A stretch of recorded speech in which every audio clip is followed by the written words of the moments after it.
Olá, pessoal, tudo bem? Sejam bem-vindos a mais uma aula do Vem Segue-me. Vamos estudar Mórmon, capítulos de 1 a 6, e o tema é: Quisera persuadir todos vós a vos arrependerdes.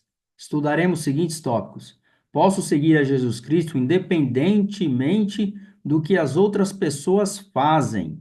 A tristeza, segundo Deus, me leva a Cristo e a mudança duradoura. Eles não compreenderam que fora o Senhor que os havia poupado. Jesus Cristo está de braços abertos para me receber. Esses são os tópicos que nós vamos estudar. Eu convido você a ficar aqui comigo até o final e assistir o vídeo completo. Introdução. Mormon não fez um relato completo das terríveis cenas de iniquidade e derramamento de sangue que viu entre os nefitas, mas o que ele registrou em Mormon de 1 a 6 é suficiente para nos lembrar do quanto uma pessoa que antes era justa pode cair. Em meio a esta perversidade generalizada, é possível entender por que Mormon se sentia fatigado e até mesmo desanimado. No entanto, apesar de tudo o que viu e vivenciou, ele nunca perdeu de vista a grande misericórdia de Deus e a convicção de que o arrependimento é o caminho para recebê-la. E, embora o próprio povo de Mormon tenha rejeitado seus pedidos para que se arrependessem, ele sabia que tinha uma audiência mais ampla a persuadir. E ele declarou: Sim, eis que escrevo a todos os confins da terra. Em outras palavras, ele escreveu para você, e a mensagem dele para você hoje é a mesma que poderia ter salvado os nefitas naquela época. Acreditais no Evangelho de Jesus Cristo, arrependei-vos e vos prepareis para comparecer perante o tribunal de Cristo. Ou seja, como eu já disse antes, os ensinamentos do livro de Mórmon, apesar de terem sido registrados aqui desde 600 anos antes de Cristo, eles servem para os nossos dias atuais. E Mórmon, que foi um profeta, ele estava persuadindo o povo a se arrepender, os nefitas, porque estavam vivendo em iniquidade. Era um povo que já foi justo, mas que estavam vivendo em pecado. Então, esse exemplo essa lição, ela vai servir para cada um de nós. Nós estamos esforçando para guardar os mandamentos, para fazer as escolhas certas, fazendo aquilo que é certo. Mas nós não podemos deixar de tomar cuidado para que nós não caiamos em tentação e assim acontecer como aconteceu com os nefitas nesses capítulos de 1 a 6.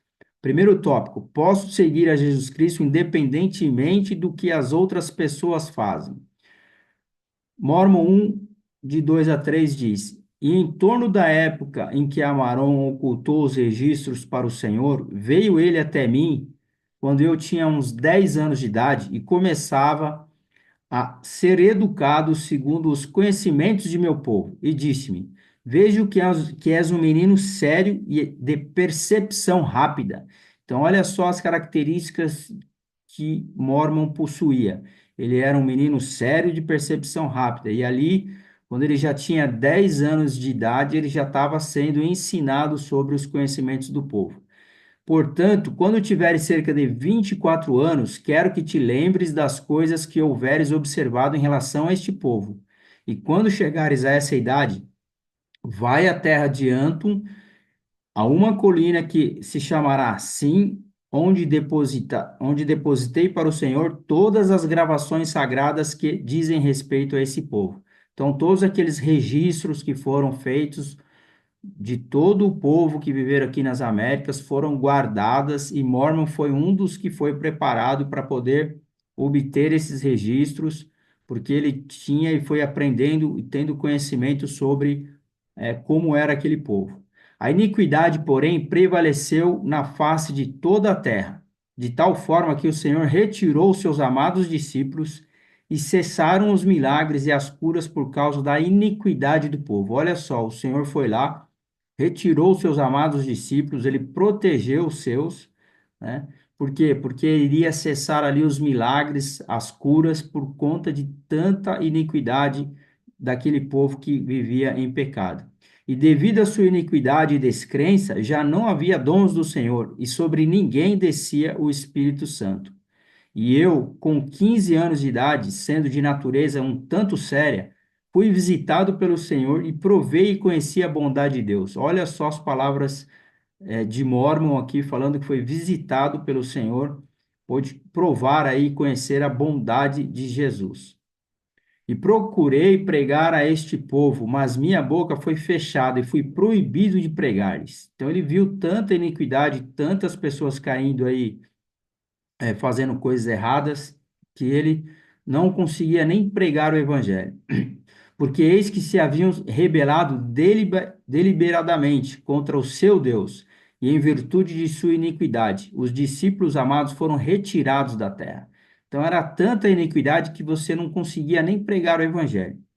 Mas permaneci no meio deles, embora proibido de pregar-lhes por causa da dureza de seu coração, e em virtude da dureza de seu coração, a terra foi amaldiçoada por causa deles.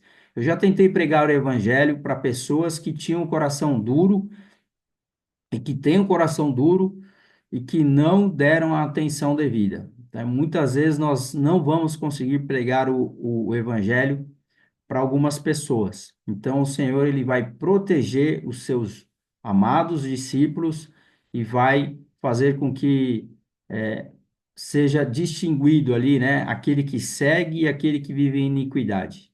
Então, é isso que a gente aprende com essas escrituras. De que lado nós queremos estar, né? Sendo protegidos pelo Senhor, vivendo em retidão, ou deixando de ter as bênçãos dele, vivendo em iniquidade, caindo em tentação. Tudo depende do nosso coração. Se o nosso coração for contrito, né, e quebrantável, nós, sendo humilde, vamos dar ouvidos aos conselhos do Senhor. Mormon 2,18 diz: E nas placas de Nefe fiz um relato completo de todas as iniquidades e abominações. Mas nessas placas abstive-me de fazer um relato completo de suas iniquidades e abominações. Porque eis que, desde que pude entender os costumes dos homens, tive diante dos meus olhos uma cena contínua de iniquidades e abominações. Olha só quanta coisa ele testemunhou nessa escritura. E ai de mim por causa de suas iniquidades, porque meu coração se tem enchido de tristeza em virtude de suas iniquidades. Todos os meus dias, não obstante, sei que serei elevado no último dia. Então, essas são as palavras de Mormon aí que testemunhou o povo vivendo ali em iniquidade, em pecado. Eis que eu os conduzira, apesar de suas iniquidades. Eu os conduzira várias vezes à batalha e amara-os, segundo o amor de Deus que se achava em mim, com todo o meu coração, e o dia inteiro elevava minha alma a Deus, em oração por eles. Não obstante, era sem fé, por causa da dureza do coração deles, ou seja, por tudo que ele tinha fazer, por tudo que Mormon fazia, apesar de todos os seus esforços para poder amar aquele povo, ensinar, ele não conseguia ali ensinar e fazer com que o coração deles fosse tocado para que eles se arrependessem. Próximo tópico. A tristeza, segundo Deus, me leva a Cristo e a mudança duradoura. Eu gosto de colocar as escrituras aqui porque nós podemos beber juntos a água da fonte. Às vezes eu posso somente comentar aqui a aula e cometer algum erro, mas para evitar qualquer tipo de erro, eu gosto de colocar aqui os textos, os tópicos e as escrituras da aula para que a gente possa ler e estudar juntos. Aqui diz assim: quando Mormon viu a tristeza do povo, teve esperança de que se arrependeriam, mas o pesar deles não era para o arrependimento. Então, ou seja, o povo não sentia pesar suficiente para que pudesse se arrepender verdadeiramente. Mas eis que esta é minha alegria foi vã, porque seu pesar não era para o arrependimento por causa da bondade de Deus. Ao contrário, era mais o pesar dos condenados, porque o Senhor não lhes permitiria deleitar-se continuamente no pecado. Ou seja, eles não tinham um pesar suficiente para poder se arrepender aí por causa da bondade de Deus, devido à iniquidade, àquele coração duro que eles estavam tendo. E aqui a gente aprende um pouco sobre os tipos de arrependimento, né? A escritura em Mormon 2,14, a gente aprende a tristeza segundo Deus e a tristeza segundo o mundo. registrados aqui na mesma escritura. Então vamos ver aqui a tristeza segundo Deus. E eles não se chegavam a Jesus, com o coração quebrantado e o espírito contrito. Então, essa é a tristeza segundo Deus. E a tristeza segundo o mundo continua na Escritura. Amaldiçoavam, porém, a Deus e desejavam morrer. Não obstante, lutavam com a espada por sua vida. Então, olha só, o que é a tristeza segundo o mundo? É você amaldiçoar a Deus, né? Dizendo que você não tem um testemunho de Deus, não vê a mão de Deus na sua vida, você começa a dizer que todas as coisas ruins que aconteceram na sua vida, seja doença, seja o que for, um familiar, um ente querido que faleceu, qualquer que for o problema que você está enfrentando, você começa a amaldiçoar a Deus, falar, Deus não me ama, Deus não quer que eu receba as minhas bênçãos, né? Então eles começaram a amaldiçoar e dizer que tudo aí era culpa de Deus. Próximo tópico. Eles não compreenderam que fora o Senhor que os havia poupado. E eu clamei a este povo. Qual era o povo? Os nefitas. Então Mormon está clamando aos nefitas. Mas foi em vão. E eles não compreenderam que fora o Senhor que os havia poupado. E considera-lhes uma oportunidade de se arrependerem. E eis que endurecer o coração contra o Senhor seu Deus. Ou seja, a aula é bem simples, né? Quando você endurece o seu coração e não segue mais os mandamentos de Deus, o espírito se afasta e você passa a não compreender mais os ensinamentos de Deus, passa a não ter mais o desejo de ir para a igreja. Por quê? Porque você está vivendo em pecado, você está descumprindo a palavra de sabedoria, né? Que é você não beber álcool, por exemplo, você não fumar, você cuidar bem do seu corpo. Quando você começa a cair em tentação e fazer esse tipo de coisa, você se afasta do espírito, você tem o seu coração duro, não tem mais o desejo de ir para a igreja. Infelizmente, só tem um caminho: o arrependimento sincero, o verdadeiro arrependimento. Ora, por causa desse grande feito que os de meu povo, os nefitas, haviam realizado, começaram a vangloriar-se de sua própria força e a jurar perante os céus que vingariam o sangue de seus irmãos, os quais tinham sido mortos por seus inimigos. Então, eles já tinham sido um povo bom, um povo que guardava os mandamentos, um povo que prosperavam, que tinham recebido muitas bênçãos, que guardavam, né, como eu disse, os mandamentos e assim eram felizes, mas a partir do momento que eles começaram a se afastar do Espírito, eles começaram a se vangloriar de sua própria força, dizendo aqui: ah, sou eu que consegui, sou eu que faço, eu consigo, né? Aquele que acha que a sua prosperidade está relacionada à sua própria habilidade de conseguir as bênçãos, mas na verdade não é assim que funciona. E o povo nefita nessa época estava se vangloriando de sua própria força, como se eles tivessem realizado. Mas na verdade, quem abençoou eles com toda a prosperidade, com tudo aquilo que nós temos, é o Senhor que nos abençoa. Seja com saúde, seja com bênçãos materiais, espirituais, é o Senhor que nos dá tudo o que nós temos. E eles não estavam mais reconhecendo a mão do Senhor na vida deles. Próximo tópico, eu convido você a ficar aqui comigo até o final, que eu já estou acabando. Jesus Cristo está de braços abertos para me receber. Porque eis que o Espírito do Senhor já deixou de contender com seus pais, e estão sem Cristo e sem Deus no mundo, e são levados de um lado para o outro, como palha ao vento. Eles já foram um povo agradável e tinham Cristo como seu pastor, sim, e eram guiados por Deus, o Pai.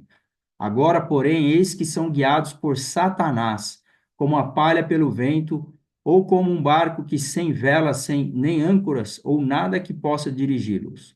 Se torna joguete das ondas, e assim são eles, como o barco. Então, era um povo que estava aí sem rumo, sem destino, como aí as palhas levadas ao vento. E também o Senhor se lembrará das orações dos justos que lhe foram dirigidas em favor deles. Então, ó gentios, como podeis permanecer perante o poder de Deus, a não ser que vos arrependais e vos desvieis de vossos caminhos iníquos? Ou seja, só tem um caminho para a gente resolver isso, né? Se arrepender e se desviar da iniquidade. Não sabeis que estáis nas mãos de Deus? Não sabeis que ele tem todo o poder e que, sob o seu grandioso comando, a terra será enrolada como um pergaminho? Olha só o tamanho do poder de Deus que a gente precisa reconhecer.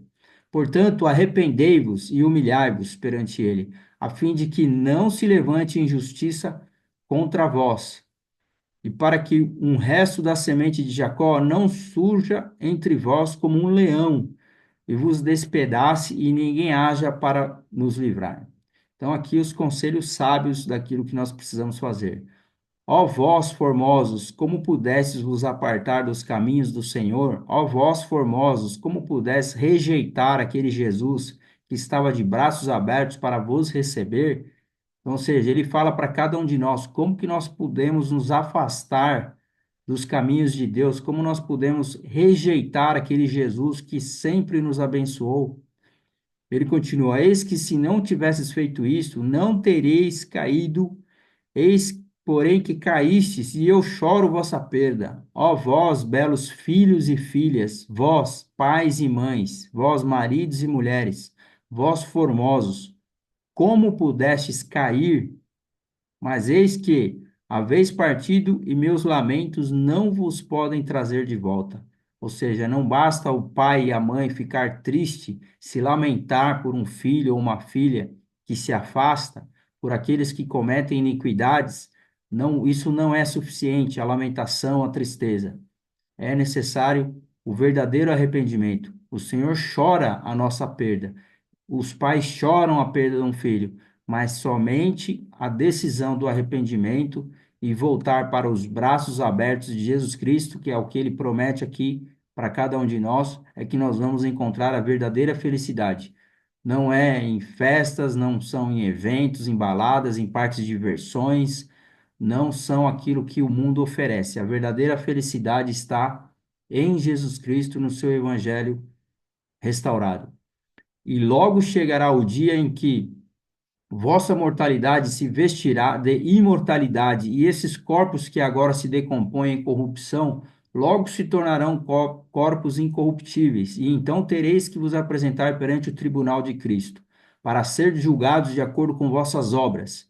E se tiverdes sido justos, sereis abençoados com vossos pais que partiram antes de vós. Então, ou seja, essa vida é muito curta.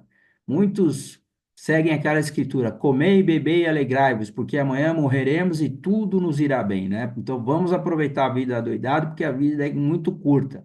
Ou seja, essa escritura fala aqui que a vida vai acabar. Essa vida aqui na Terra vai passar muito rápido, né? O dia chegará em que a nossa mortalidade vai acontecer, mas ela se revestirá de imortalidade, e aí nós temos a condição, dependendo das nossas ações e das nossas obras aqui na Terra, de voltar à presença de Deus, ou não, né? Ó, se vos tivesses arrependido antes que esta grande destruição vos sobreviesse. Eis, porém, que partistes, e o Pai, sim, eterno Pai dos céus, conhece vosso estado, e ele procede para convosco segundo sua justiça e misericórdia. Ou seja, todos nós um dia vamos partir, vamos encontrar com Deus, e nós vamos ser colocados nessa condição aí de ser julgados por Ele, né? E aí vem a sua justiça e a sua misericórdia, a balança de Deus. Não adianta nós pedirmos misericórdia, somente misericórdia na balança de Deus, achando que Ele é misericordioso e vai perdoar os nossos erros, nossos pecados, se nós não nos arrependermos. E aí entra a justiça. A justiça ela precisa ser feita.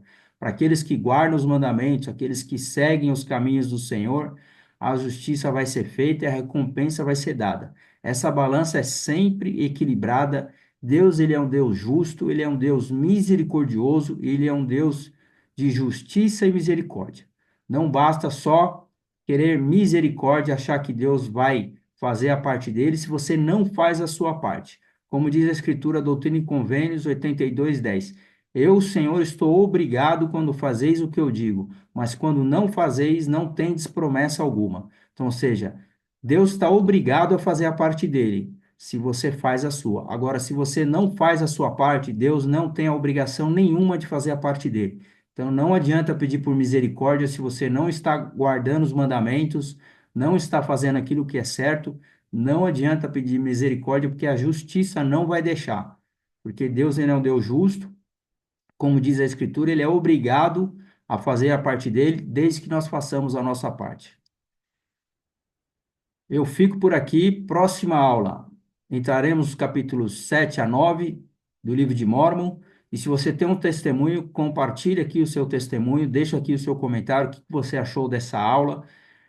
Muito importante o seu comentário, a sua participação, e eu agradeço desde já a cada um de vocês que participam aqui.